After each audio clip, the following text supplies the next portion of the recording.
At the Democratic National Convention in Chicago, there was an uproar after Democratic leaders decided not to let a Palestinian-American speaker address the convention. This decision infuriated many within the party, sparking protests outside the venue and leading to disillusionment among some delegates. In essence, this incident at the DNC underscores the growing divide and the urgent need for the Democratic Party to address the concerns and voices of all its supporters, especially in these challenging times.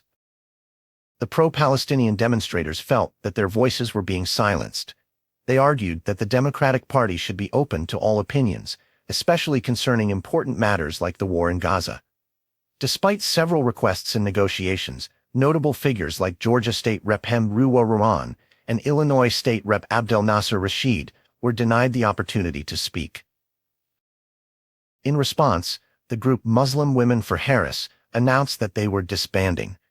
Their statement expressed disappointment, highlighting that even the family of an Israeli hostage showed more empathy towards Palestinian Americans than the DNC had.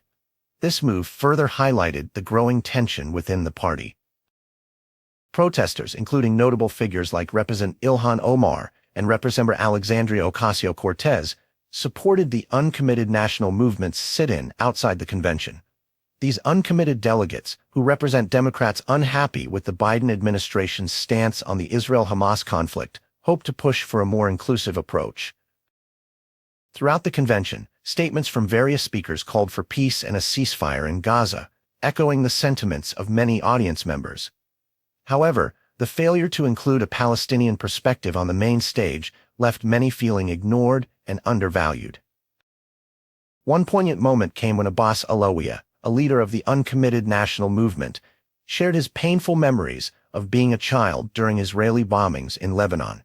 His emotional plea highlighted the deep personal stakes involved for many Palestinian Americans.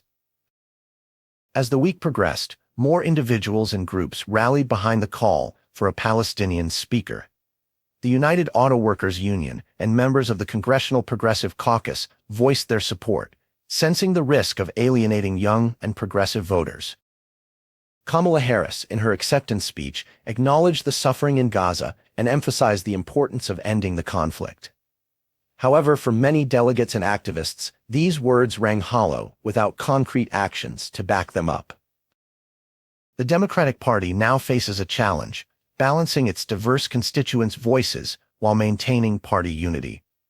The refusal to allow a Palestinian speaker was a clear sign of the party's hesitation to fully embrace all viewpoints, highlighting the ongoing struggles within its ranks.